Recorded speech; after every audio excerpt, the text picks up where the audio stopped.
بالختام،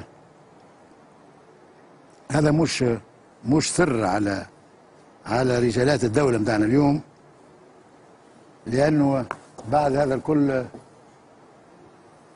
قررت باش أترك الخدمة. نعم. أي نعم.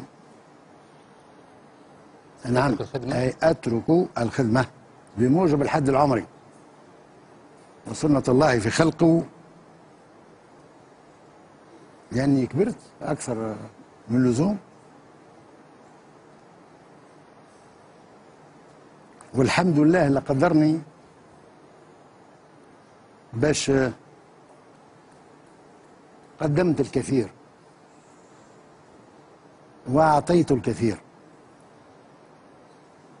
والأيام بيننا وسيثبته التاريخ. قررت أن تنهي الخدمة وقتاش معناها؟ وقت السيد الرئيس يقول لي برا، طلبت منه. طلبت من رئيس الدولة أن ينهي، وقابلته يوم السبت وقبل مطلبي. شفويين ولا طلبت الاستقالة؟ لا، كتابي. كتابي. كتابي.